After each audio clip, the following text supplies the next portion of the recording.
Olá, boa noite. Começa agora o Jornal da VTV. Veja as notícias que são destaque na edição desta quarta-feira, dia 25 de outubro. Mais aumento. Conta de luz terá novo reajuste e um especialista dá dicas de como economizar. Reta final. Estudantes fazem últimos estudos para o Exame Nacional do Ensino Médio. Qualidade de vida. Cresce a preocupação com alimentação saudável e comida natural ganha espaço no mercado. 2 pessoas morreram em um acidente hoje no fim da manhã em Americana. Os detalhes com o repórter Felipe Pereira. O acidente aconteceu na Avenida Padre Oswaldo Vieira de Andrade, no bairro Parque Universitário, em Americana. Isso foi no finalzinho da manhã. Segundo o relato do motorista da van Polícia Militar, ele estava seguindo na avenida quando os 3 pedestres foram para a rua, justamente tentando desviar de algum obstáculo que estava na calçada, muito provavelmente uma raiz de árvore. E quando isso aconteceu, o choque foi inevitável, segundo o condutor. Uma das vítimas morreu no local. Essa vítima tinha pouco mais de 60 anos. Um outro homem foi levado para o Hospital Municipal Valdemar Tebaldi. Esse homem tinha 65 anos e não resistiu aos ferimentos e morreu no hospital. E a terceira vítima, que tinha pouco menos de 60 anos, também foi levada ao Hospital Municipal de Americana, foi tratada, mas ainda está internada em observação. Apesar disso, ela não corre risco de morte. A Polícia Civil vai investigar agora as causas desse acidente, vai verificar se por acaso tem alguma câmera de segurança ali perto que possa ajudar a entender melhor como foi esse acidente. Peritos estiveram no local durante a manhã e também no comecinho da tarde para poder fazer a avaliação ali. O estado da van, da frente da van, dá para perceber na imagem, inclusive, que ficou bastante danificada. Infelizmente, uma tragédia acontecendo em pleno horário do almoço. Não havia nenhuma criança na van escolar, o motorista estava prestes a iniciar o itinerário, por isso, dentro da van só tinha ele que estava conduzindo. Ele não ficou ferido. Ele prestou depoimento na polícia e agora aguarda o desdobramento de toda essa história. Felipe Pereira para o Jornal da VTV. Nós vamos agora para o intervalo e na volta tem mais notícias para você aqui no Jornal da VTV. Continue com a gente, nós voltamos já.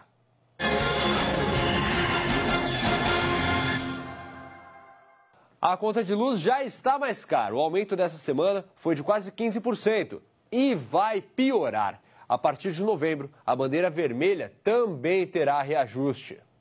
Geladeira, freezer, iluminação e todo o maquinário que faz a padaria funcionar.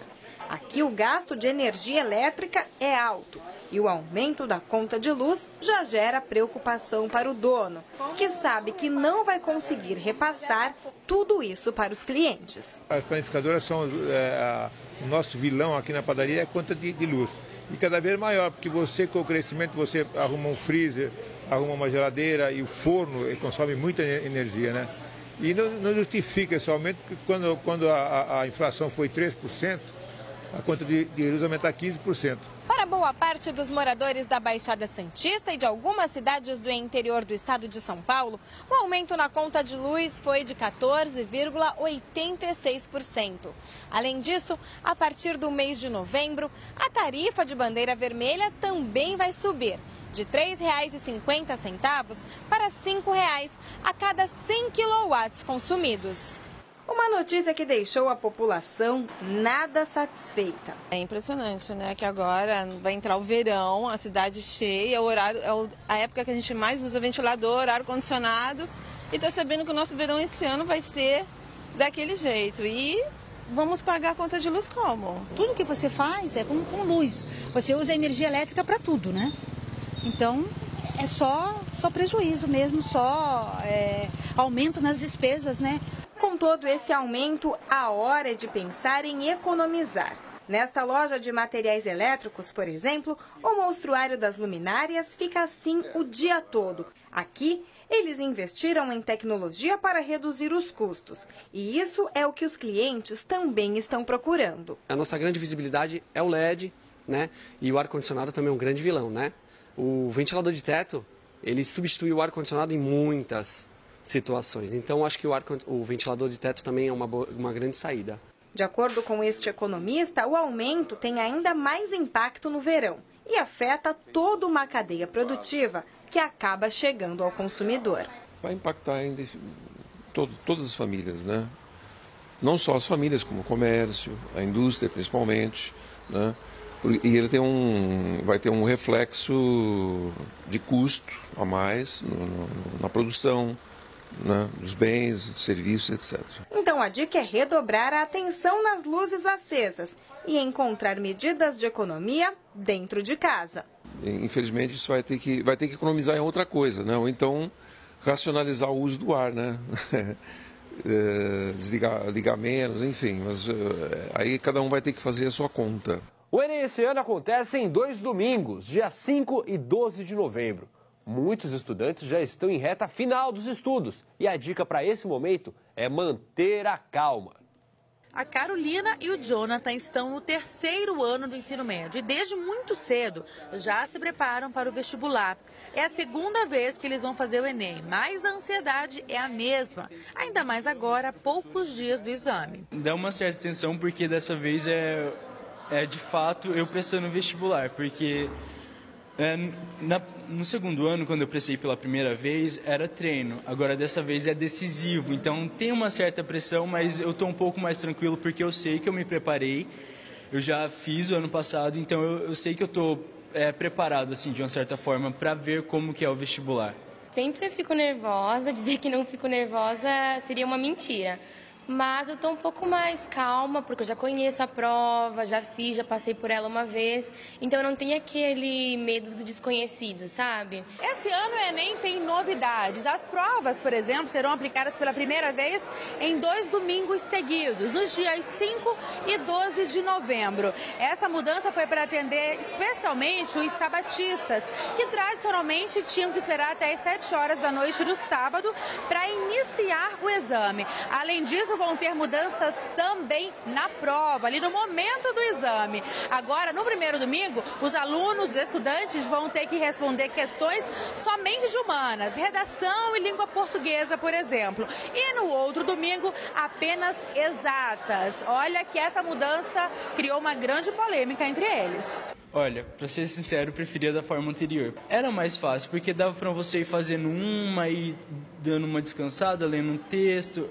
Era bem mais fácil, sim. Agora que você tem essa distância, você consegue dar uma revisada melhor até, assim, daqueles pontos essenciais, assim, e você também consegue descansar, dormir melhor, se recuperar de uma maratona para outra antes. Independente da opinião, o importante agora é saber como agir nesse intervalo entre as duas provas. O professor especialista em exames como o Enem dá a dica.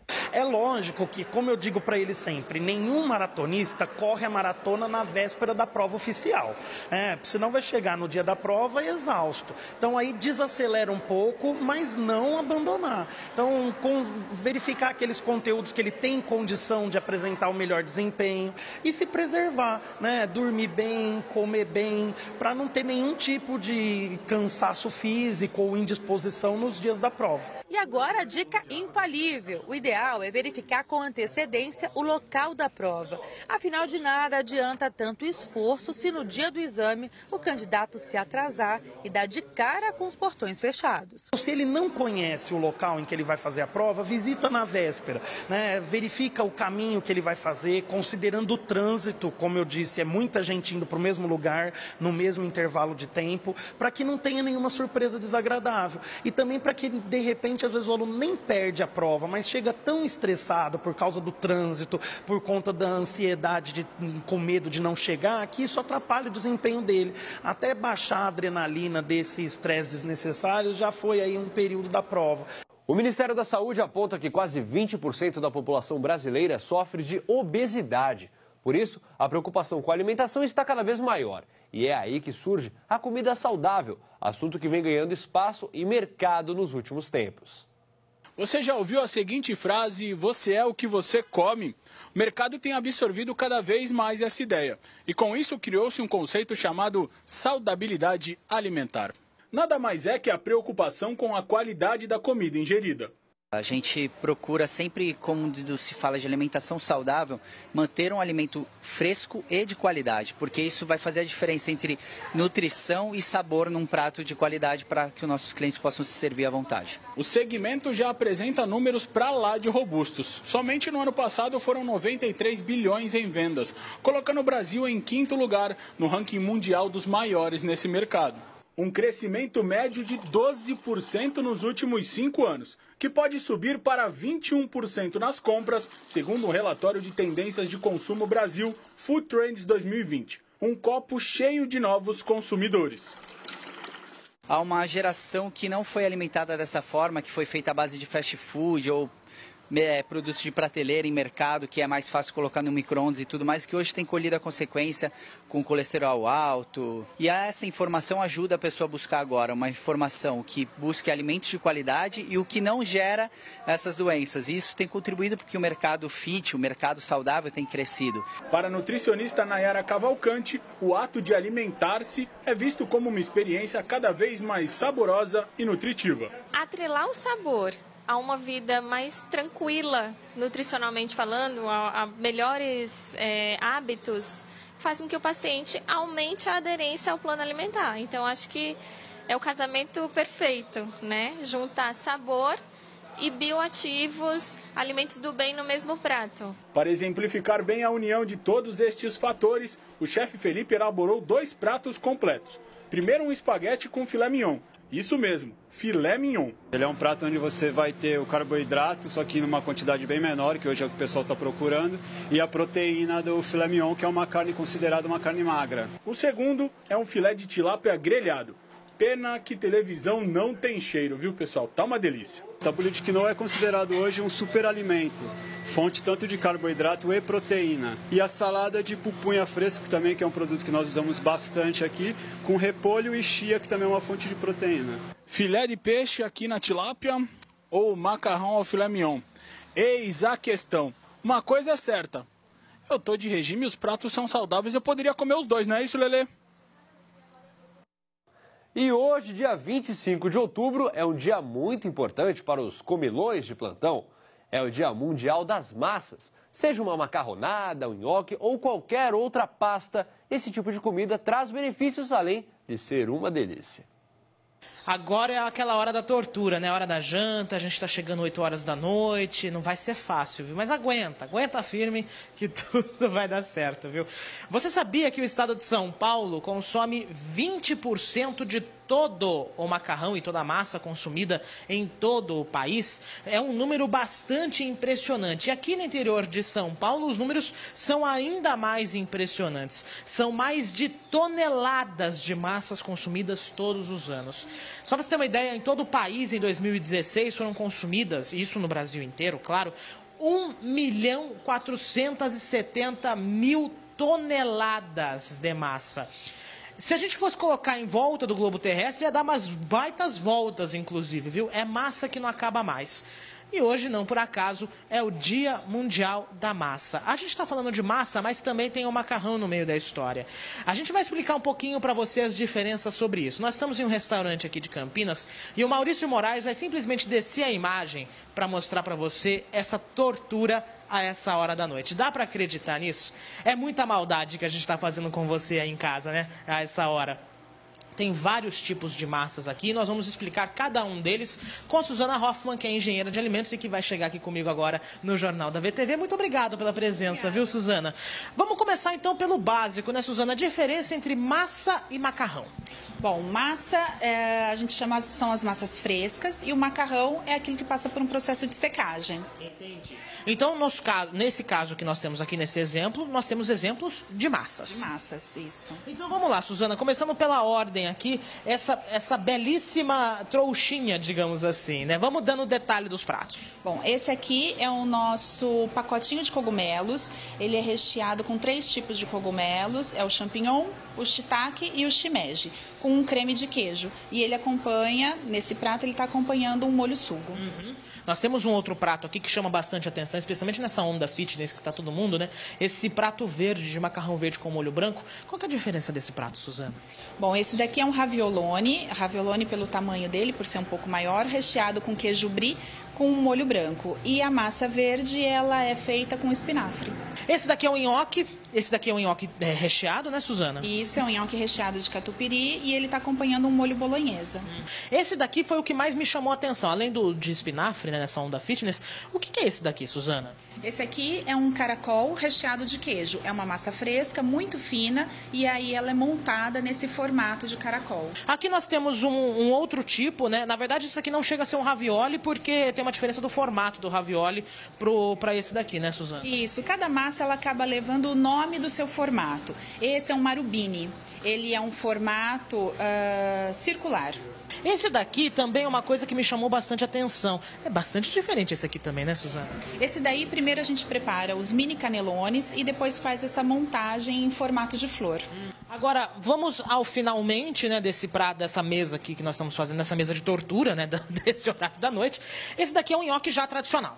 Esse é um nhoque tradicional, mas ele é feito com mandioquinha, por isso ele é um pouco mais amarelinho e ele é rico um pouco mais em fibras, porque a mandioquinha ela tem um pouco mais de fibras do que um nhoque de batata, e esse molho é um molho de fungo. Gente, só para encerrar, tem algumas dicas para você aqui. A gente sempre luta, e todo mundo luta com isso, né, com relação a colocar sal na água, colocar azeite. Não existe um consenso com relação a isso. Muita gente aconselha colocar um pouco de sal na água do cozimento do macarrão para dar um gostinho a mais no macarrão. Dependendo de como for a massa, você pode colocar também um pouco de azeite, especialmente em massa fresca que ajuda, e massa recheada, que ajuda a dar um gosto um pouco melhor para a massa. Mas tudo vai conforme a sua necessidade. Só uma última informação antes da gente encerrar. Sabe qual que é a região que mais consome macarrão aqui no país? Não é o sul, não é o sudeste. Norte e Nordeste, 37% de toda a massa consumida no ano passado foi justamente nessas duas regiões. Então, se você não sabe o que vai jantar, já tem sugestão. Vamos comemorar o Dia da Massa. De Campinas, Felipe Pereira para o Jornal da VTV. E as doações para o Teleton estão a todo vapor. Muita gente querendo ajudar.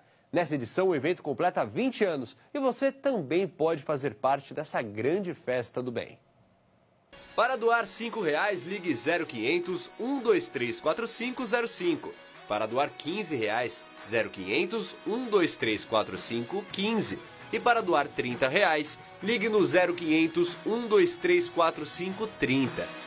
Para doar mais de R$ 30,00, é só ligar para o 0800 772 2017 ou acessar o site teleton.org.br. Juntos nós podemos atingir essa meta de R$ 28 milhões, que serão destinados à manutenção das unidades do Hospital da ACD. E não se esqueça, nos dias 27 e 28 tem Teleton aqui no SBT. Participe, porque Teleton é acreditar. E que tal ter os mascotes do Teleton na sua casa? Você pode, olha só, se você doar R$ 100,00, você ganha o Tonzinho ou a Nina. Mas se doar R$ 170,00, você ganha os dois. Participe! O Jornal da VTV fica por aqui, mas você pode rever as nossas matérias no youtube.com/Jornal da VTV. Você confere mais notícias amanhã, a partir das 11h30 no VTV da gente, e nós voltamos às 7h15 da noite em mais uma edição do Jornal da VTV. Fique agora com as notícias do país e do mundo no SBT Brasil. Uma boa noite para você e até amanhã.